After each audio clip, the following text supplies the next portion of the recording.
샬롬, 반갑습니다. 하나님의 사랑하심과 자비하심과 은혜로우심이 오늘 살아가는 여러분의 삶의 현장에 충만하시기를 주님의 이름으로 축원드립니다. 오늘은 잠언서 31장 1절로 31절의 말씀을 가지고 어머니가 자녀에게 주는 교훈이라는 주제로 묵상한 것을 서로 공유해 봅니다. 잠언서도 오늘로서 이제 마치게 됩니다. 내일서부터는 전도서의 말씀을 묵상한 것을 나누고자 합니다.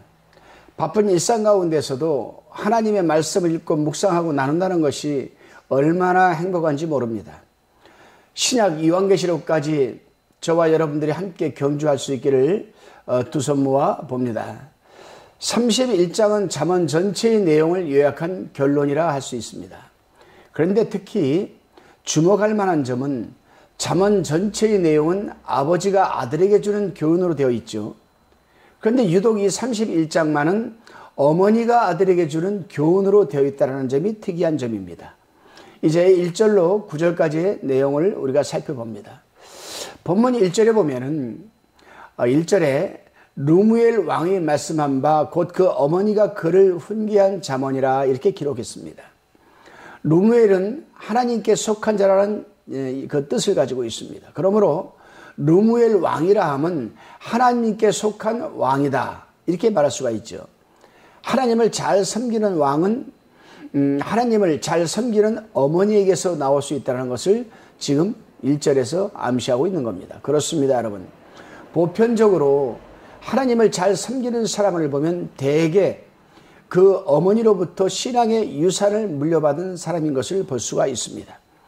그 어머니가 신앙이 엉터리면 그 자녀들도 엉터리 신앙을 가지고 있을 것 분명합니다. 따라서 우리 하나님의 사람들은 그 자녀들이 신앙생활을 잘하기를 원한다면 자신부터 먼저 신앙생활을 잘 해야 되는 것 아니겠습니까? 여러분들은 어떻다고 생각합니까? 이 말씀을 들으면서 한번 여러분과 자녀들의 관계, 또 여러분과 하나님과의 관계, 여러분 자녀들과 하나님과의 관계를 한번 살펴보시기를 바랍니다. 본문 다시 4절에서 7절을 보게 되면 음주에 대해서 교훈을 하고 있습니다. 음주. 본래 음주는 사람을 방탕하게 만들고 정신을 흐리게 하죠. 그래서 5절에서 술을 마시다가 법을 잊어버리고 이렇게 얘기를 합니다. 그렇습니다, 여러분. 걱정, 근심에 쌓인 사람은 술을 마시면서 그 걱정, 근심을 잊어버리려고 합니다.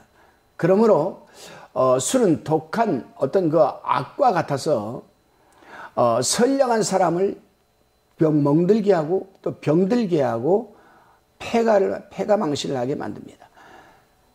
우리는 어떤 문제에 봉착되었을 때 그 맑은 정신을 가지고 하나님에게 기도하며 하나님과의 관계에서 그 문제를 해결해야지 어떤 그 술, 이런 독주 이런 걸로 해결해서는 안 된다는 얘기입니다.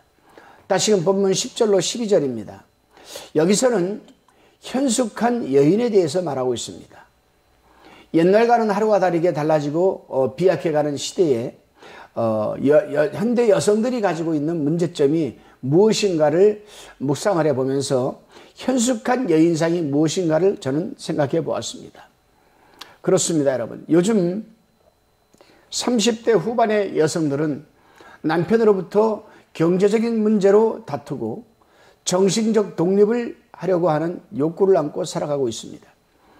어느 직장 여성인을 상대로 여론조사를 한 결과가 잘 나와 있는데, 즉 여성이 직장생활한 이유가 무엇인가라는 질문에 답하기를 남편으로부터 경제적 정신적 독립을 위해서라고 대답한 사람이 52.7%로 나왔고 절반이 넘었죠. 자기의 자아 실현을 위해서라는 대답이 23.7%나 되었다고 합니다. 또한 현대 여성들은 여러 가지 스트레스에 시달리고 있습니다. 고독에서 오는 스트레스, 고부간의 갈등에서 오는 스트레스, 직장생활에서의 스트레스, 자녀들의 육아에서 오는 스트레스, 남편과의 스트레스, 온갖 스트레스에 시달리고 있죠. 1996년 9월에 삼성카드사 그 회장이 이필곤 회장이었습니다. 그 이필곤 회장이 여직원들을 대상으로 직장 생활에서 오는 스트레스를 어떻게 해소하겠느냐라고 설문조사를 했습니다. 무기명으로 이제 설문조사를 한 거죠. 이에 답하기를 친구와 잡담하는 것이 42.2%, 노래방이 14.6%, 술을 마신다가 13.3%였다고 합니다. 적은 수치는 아니죠. 그렇습니다, 여러분. 이러한 방법으로는 심각한 문제를 해결할 수도 없고 또 스트레스를 해소할 수도 없는 것입니다. 그리고 또 이러한 방법으로는 현숙한 여인상이 될 수도 없는 것이죠. 그럼 어떠한 여인이 현숙한 여인이 될 수가 있을까? 본문 13절에서 31절까지를 우리가 살펴봅니다. 본문 12절에서 남편에게 선한 행실을 하는 여인과 13절에서 부지런한 여인상, 여기서 부지런하다는 의미는 스트레스를 해소하는 차원에서의 가정사를 의미하는 겁니다. 그리고 15절에서 말하는 대로 일찍 일어나는 습관도 필요하죠. 20절에서는 권면하는 대로 자신보다 어려운 이웃을 돕는 여인이 현숙한 여인상으로 나타납니다. 그러나 다른 무엇보다도 30절에서 말하는 대로 하나님을 경외하는 여인이 현숙한 여인상이라고 말합니다. 그렇습니다, 여러분. 오늘날 신앙생활을 잘하는 이 부인을 가진 남편처럼 행복한 사람은 아마도 없을 겁니다. 자기 아내가 신앙생활을 잘한다면 그거보다 더 행복한 것이 어디 있겠습니까? 물론 교회 다닌다고 해서 다 신앙생활을 잘한다고 볼 수는 없습니다. 진정한 그리스도인은 스트레스를 받지 않죠. 남편과 아내에게 선한 행실을 보입니다. 그러기에 오늘날 현숙한 아내, 현숙한 남편이 참으로 그리운 시대입니다. 여러분은 어떻다고 생각합니까? 오늘 이 말씀을 듣는 여러분은 현숙한 아내로서의 삶을 살아가고 있습니까?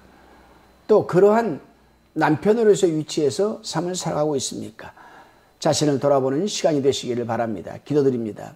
주님, 언제나 그리스도 안에 속하여 살아가게 하시고 우리가 먼저 자녀들 앞에서 신앙의 본을 보일 수 있도록 붙들어 주시옵소서.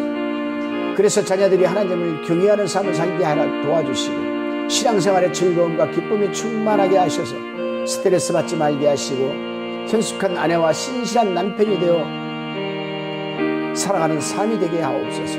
감사드리며 예수님의 이름으로 기도드리옵나이다. 아멘.